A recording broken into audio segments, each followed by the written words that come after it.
কাহুয়াল আবতার। আল্লাহু আকবার। আমার আল্লাহ ডেকে বলে, নবী গো, যারা আপনাকে লেসকারারির বংশ বলে আপনি মন খারাপ করবেন না গো নবী। আপনার ছেলে সন্তানগুলোকে নিয়েছি, কষ্ট মনের মধ্যে নেবেন না। ওই আবুল হাবুদ বা সাইবা ওদের বংশে বাতি জ্বালানো কেউ থাকবে না। নবী গো, আপনার ছেলে সন্তানগুলোকে আমি আল্লাহ শিশুকালে নিয়েছি, কষ্ট মনের মধ্যে নেবেন না। এই পৃথিবীর জমিন আপনাকে মোহাব্বত করা, আপনাকে ভালোবাসার কোটি কোটি রুহানি সন্তান পাঠাবো, যারা আপনার জন্য জীবন দিতে প্রস্তুত থাকবে। বলেন আল্লাহু আকবার। বর্তমান পৃথিবীতে 700 কোটি মানুষ, এর মধ্যে 200 কোটি মুসলমান। আমরা সবাই নবীজির রুহানি সন্তান। সুবহানাল্লাহ বলবেন।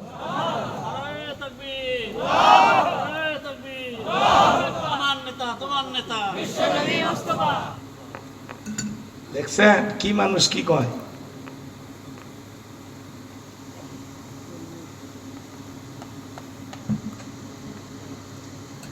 কষ্ট হইছে?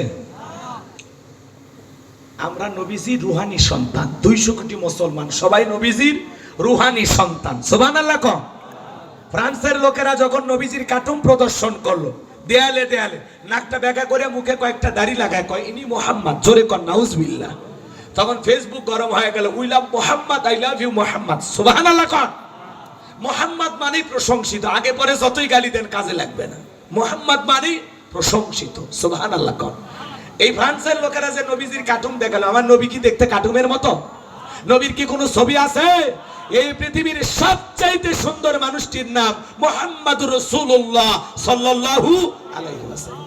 যে নবীর চরিত্রের সার্টিফিকেট আল্লাহ দিয়ে বলেন, ওয়া ইন্নাকা লাআলা খুলুকিন আযীম। নবী গো, আপনি হলেন পুত পবিত্র মহান চরিত্রের অধিকারী। আল্লাহু আকবার বলেন। হে যুবকে, বসো, 5 মিনিট পরই মজা। তারা বোঝে না রে। তোমাদের জন্য একটা কিছু বলবো না, কিছু না হইলে তো একটা সুখু বুসুকি গান গাইবই তো। বস ভাই বস, যাইস না। না, ওদের জন্য একটা কিছু বলা লাগবে। এই যাইছে কিছু, জি জি, ওই জন্য ওদেরকে অনেক কষ্টে আটকে রাখছে। তাকবীর দাও, লিল্লাহে তাকবীর। হ্যাঁ, এখন আওয়াজ দেয়। এই কিসের তো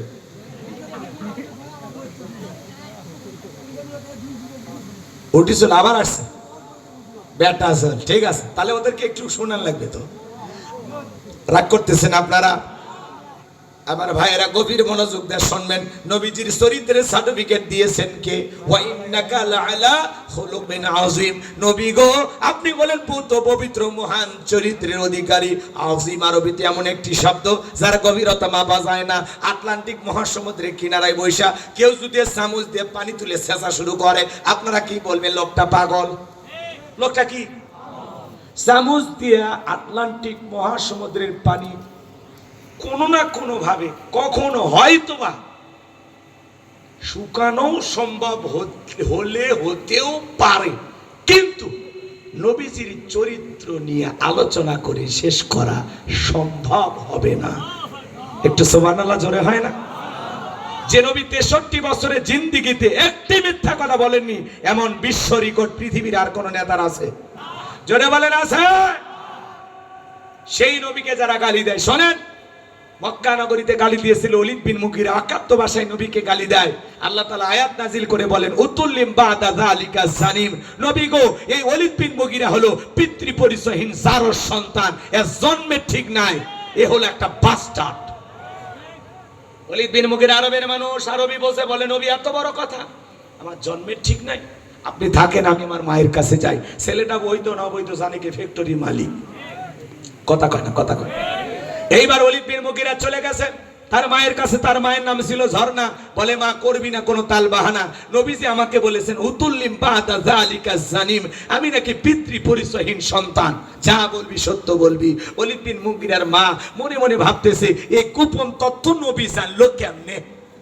নবী তো জানতেন না, নবীকে জানিয়ে দিয়েছেন তিনি কে? আরেকটু জোরে বলেন কে?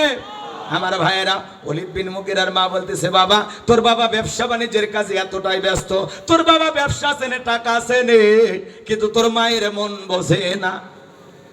সে যে কেন আসে না, কিছু ভালো লাগে না, এবার আসুক, তারে আমি মজা দেখাবো। কথা কয় না?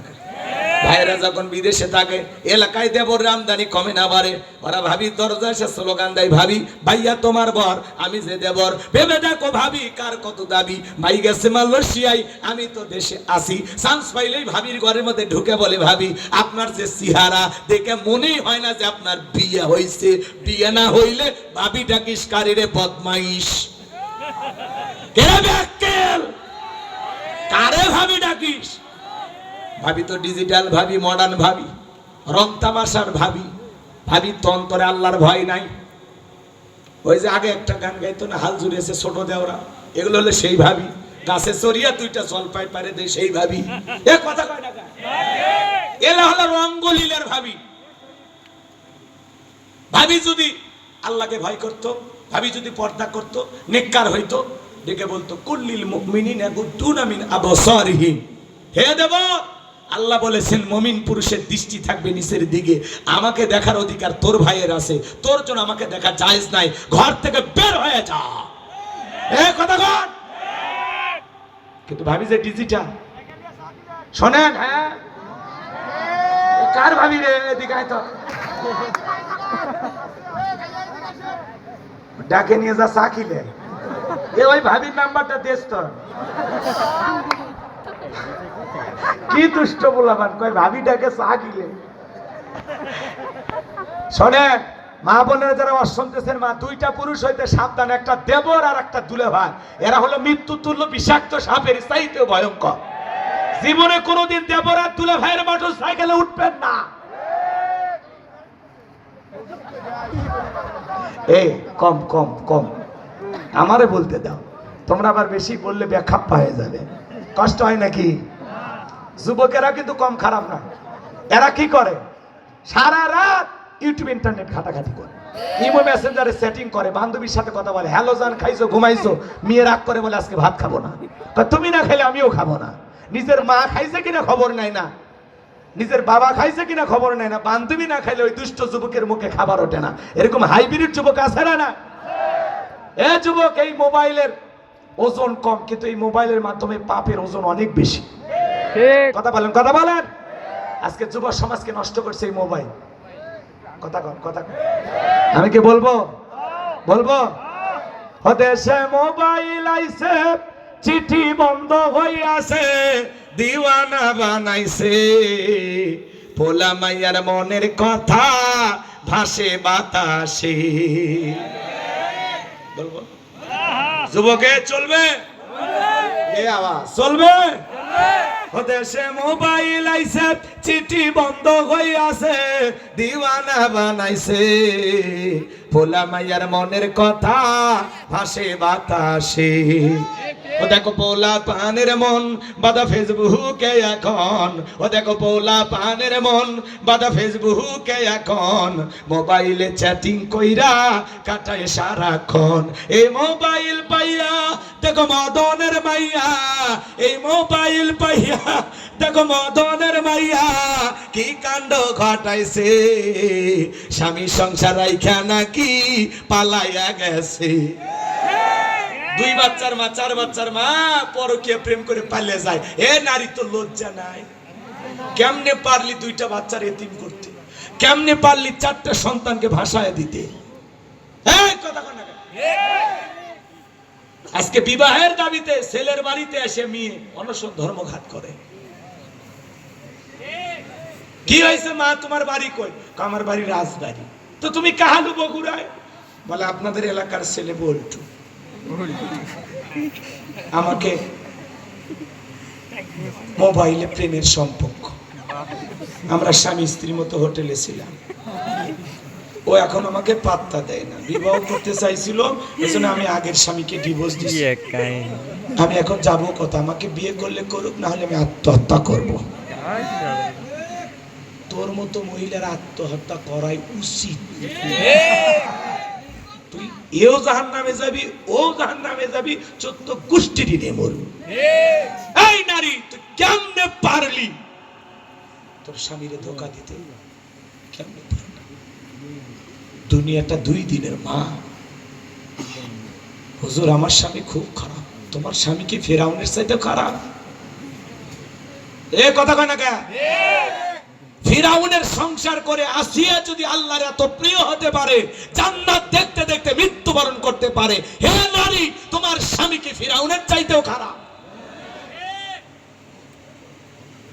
হাতে পায়ে পেরেক মারছে, কত কষ্ট দিছে, কই তোমার স্বামী তো এরকম করেনি? তোমার হাতটা জোরে যদি ধরে, ছাড়িয়ে দাও তো, বাপ রে বাপ, ডাকাতের মতো হাত ধরছে। আর প্রেমিক যদি হাত ধরে রক্ত বের করে ফেলে দেয়, তাও বলে তুমি চাইলে আমার তো কলিজাটাও কেটে দেবে। ওরে শালি, এরকম আছে না? না, আজকে সমাজে পরকীয়ার অভিশাপে দেশটা ধ্বংস হয়ে যাচ্ছে। কথা কোন ঠিক না? তাহলে কি কি মনে আছে?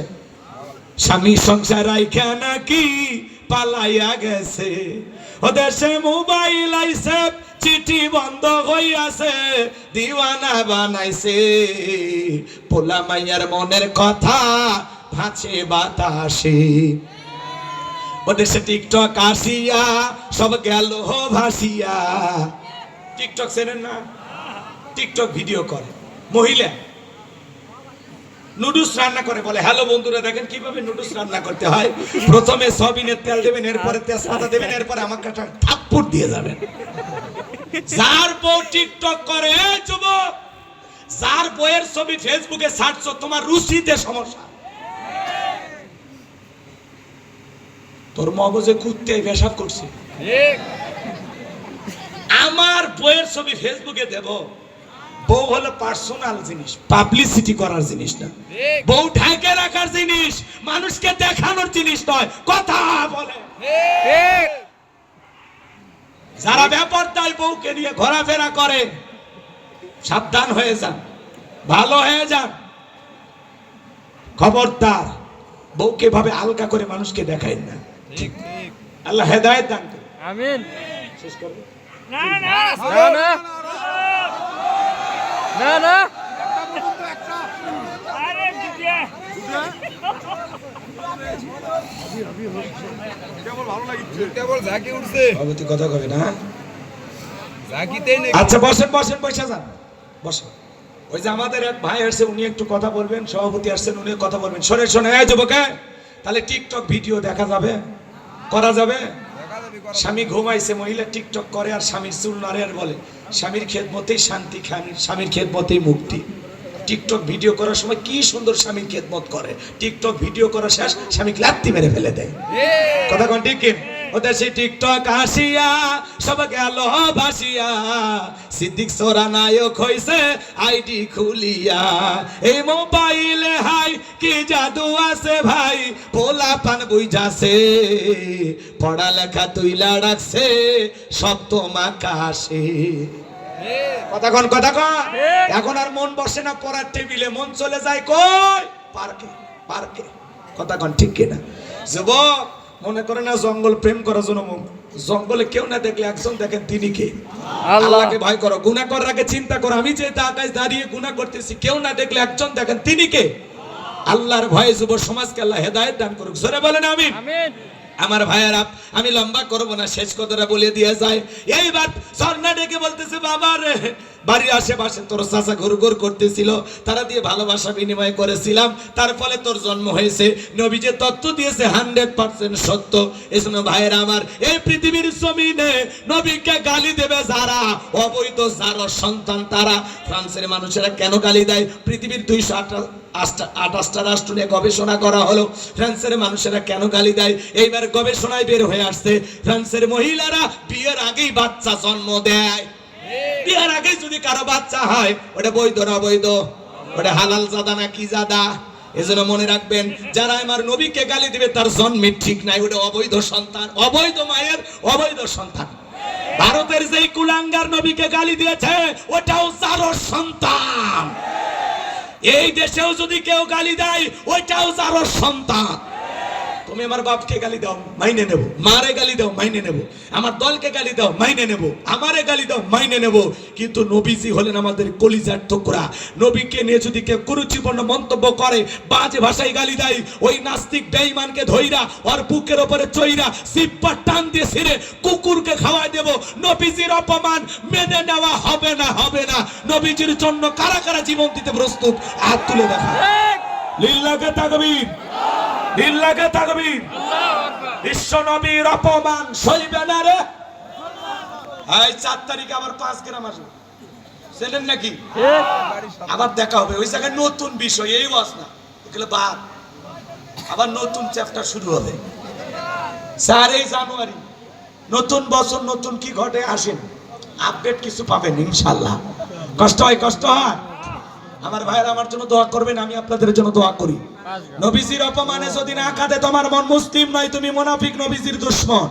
নবীর ইজ্জত সম্মান রক্ষা করার জন্য জীবন দেওয়ার প্রস্তুত থাকবো ইনশাআল্লাহ। অনেক কথা বলার ছিল, আমি মনে করছি একটা পর্যন্ত চালাবো, কিন্তু অনেকে ওরা বসা করতেছেন, ধৈর্য হারাইতেছেন। এই যে একটা অন্ধ হাফেজ সাহেব আসছে, আবুল কালাম আজাদ, আপনারা চেনেন তো? উনি একটু অন্ধ মানুষ, উনি চাই কিছু আপনাদের কাছে, যদি সম্ভব হয় ওনাকে একটু দেবেন, সহযোগিতা করবেন। আর সভাপতি 1 মিনিট কথা বলে দেন, মাইক দেন।